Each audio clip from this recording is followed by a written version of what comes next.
नमस्कार दोस्तों, स्वागत है आपका हमारे चैनल पे, जहां हम लाए हैं एक ऐसी कहानी जो एफबीआई के लिए आज भी एक अनसॉल्व पजल है। यह है डैन कूपर की दास्तान, एक हाईजैक, एक जंप और एक मिस्ट्री जो दुनिया को हैरान कर गया। तैयार हो तो चलो शुरू करते हैं। ये बात है 24 नवंबर 1971। एक ठंडी बारिश वाली शाम, north West Orient airline flight 305 एक बोइंग 727 ओरेगन के पोर्टलैंड से वॉशिंगटन के सीटल टकोमा एयरपोर्ट के लिए उड़ान भरने को तैयार। प्लेन में 36 पैसेंजर और 6 क्रू मेंबर हैं। कैप्टन विलियम स्कॉट, को पायलट बिल रेडजैक, फ्लाइट इंजीनियर और 3 एयर होस्टेसेस, फ्लोरेंस शेफनर, टीना मैकलॉ और बर्नाइस जॉनसन। एक रूटीन 30 मिनट फ्लाइट है, लेकिन इसमें छुपा है एक आदमी, डैन कूपर, जो दुनिया की सबसे बड़ी मिस्ट्री का हीरो और विलन दोनों बनने वाला था। डैन रनवे पे दौड़ता है और 2:50 पे हवा में उतरता है। पैसेंजर अपने थैंक्सगिविंग प्लान में खोए हुए हैं। कोई अपनी फैमिली से बात कर रहा है, कोई विंडो से बाहर देख रहा है। सीट 18E पे बैठा है Dan Cooper, black suit, tie, sunglasses और एक छोटा सा ब्रीफ के साथ में। वो शांत है, लेकिन उसकी आंखों में एक अजीब सी चमक है। एयर होस्टेस फ्लोरेंस शेफनर ड्रिंक सर्व कर रही है जब उस कूपर उसे एक फोल्डेड नोट देता है। फ्लोरेंस सोचती है कि एक पैसेंजर को फ्लर्ट कर रहा है, इसलिए नोट को अपने पॉकेट में डाल लेती है। लेकिन कूपर धीरे से कहता है, मिस ये नोट पढ़ो, मेरे पास बॉम्ब है। फ्लोरेंस के हाथ थरथराते हैं, लेकिन वो नोट खोलती है। उसमें लिखा होता है, ब्रीफकेस में बॉम्ब है, मेरी बात मानो वरना सबको उड़ा दूंगा। मुझे 2 लाख कैश, 4 पैराशूट और एक फ्यूल ट्रक रेडी चाहिए। जब हम सीटल पहुंचे और नोट को लेके कॉकपिट में भागती है और कैप्टन को बताती है।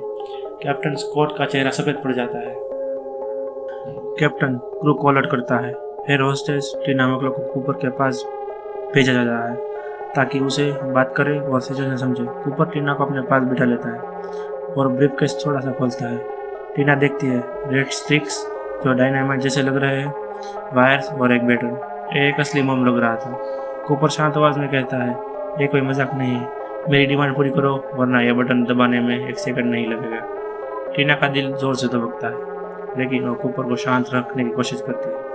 3:15 पे captain Scott air traffic control को मैसेज भेजता है, फ्लाइट 305 हाईजैक हो गई है, एक पैसेंजर के पास बॉम्ब है, हम इमरजेंसी लैंडिंग के लिए सीटल वापस जा रहे हैं।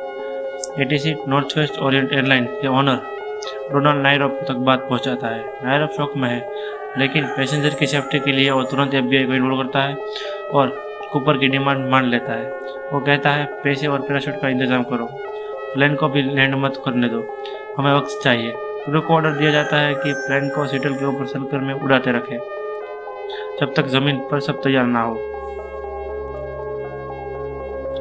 फ्लाइट 305 3:30 से लेकर 5:30 तक पूरे 2 घंटे के लिए सीटल के ऊपर चक्कर लगाती है।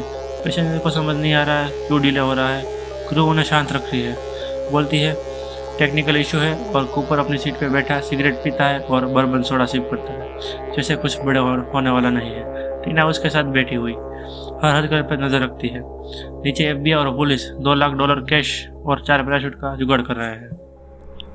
आखिरकार 5:45 पे प्लेन सीटल टकोमा एयरपोर्ट पर लैंड करता है। बाहर अंधेरा, बारिश और खौफ का माहौल है। ऊपर सारे विंडोज बंद करवाता है ताकि स्नाइपर उसे ना देख सके। एफबीआई एक डुफल बैग में डिमांड्स लेके आती है, $2 लाख कैश, 10,000 नोट्स, $20 के बंडल्स में सीरियल नंबर रिकॉर्ड किए हुए, 4 पैराशूट, 2 बैक पैराशूट और 2 चेस्ट पैराशूट, लेकिन एक बैक पैराशूट ट्रेनिंग वाला है जो काम नहीं करता। कूपर पैसे चेक करता है, हर बंडल को हाथ से छूकर देखता है और फिर कहता है, पैसेंजर को छोड़ दो, लेकिन क्रू मेरे साथ रहेगा। 36 पैसेंजर को उतारा जाता है, लेकिन 6 क्रू मेंबर अभी भी उसके कब्जे में है। प्लेन रिफ्यूल होता है। 7:40 पे कूपर कैप्टन को स्पेसिफिक ऑर्डर देता है, एल्टीट्यूड 10,000 फीट, स्पीड 200 नॉट से कम, फ्लैप 15 डिग्री, लैंडिंग गियर नीचे और रियर एयर स्टेयर खुला रखो। डेस्टिनेशन मेक्सिको सिटी बताता है, लेकिन ये एक धोखा है। प्लेन दोबारा हवा में उठता है। कूपर टीना को कॉकपिट में भेजता है और कहता है, दरवाज़ा बंद करो, अब मैं अकेला काम करूँगा। क्रू कॉकपिट में बंद है और कूपर पीछे रिसीव में चला जाता है। रात के 10 बजे है।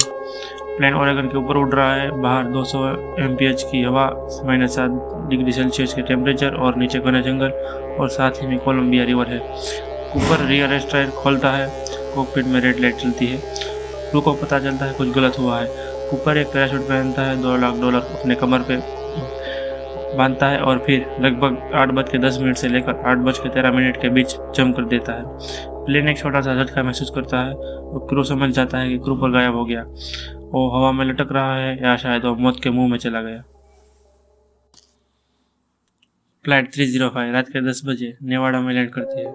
FBI और पुलिस प्लान में घुसकर देखती है। कूपर नहीं है, सिर्फ उसकी टाई, सिगरेट बट्स और 2 पैराशूट बचे हैं। बाकी 2 गायब। क्रू बताता है कि उन्हें 8:13 के आसपास झटका लगा था, मतलब वो तब कूदा। FBI का दिल बैठ जाता है। वो एक आदमी से हार गए जो हवा में गायब हो गया। उसके अगले दिन से FBI सबसे बड़ी मेनहंट शुरू करती है। 100 से ज़्यादा एजेंट, पुलिस, नेशनल गार्ड्स के जवान ओरेगन और वाशिंगटन के जंगलों में खोजते हैं। उन्हें लगता है कूपर मर गया क्योंकि उस रात बारिश, ठंड और बहुत ज़्यादा हवा चल रही थी। उसके अंदर सर्वाइव करना नामुमकिन था, लेकिन ना बॉडी मिलती है ना पूरा पैसा। सिर्फ छोटे क्लूज मिलते हैं, जैसे कि टाई, सिगरेट्स, सीरियल नंबर वाले नोट को ट्रैक किया जाता है, लेकिन कोई बड़ा ब्रेक थ्रू नहीं मिलता। ये राज अभी भी राज था, लेकिन इस घटना के करीब 9 साल बाद 8 फरवरी 1980 के दिन एक बड़ा ट्विस्ट आता है। कोलंबिया रिवर के किनारे टीनाबार बीच पे 8 साल का ब्रायन इनग्राम का नाम का बच्चा खेलते हुए $5,800 के गंदे टूटे नोट्स ढूंढता है। FBI चेक करती है, सीरियल नंबर मैच करता है कूपर के रैंसम से, लेकिन बाकी $1,94,200 कहाँ गया? ये पैसा रिवर में कैसे आया? क्या कूपर वहाँ से गुजरा था? ये सारे क्वेश्चन अभी भी क्वेश्चन है जिसका आंसर नहीं मिला। ये बात है 1995 की।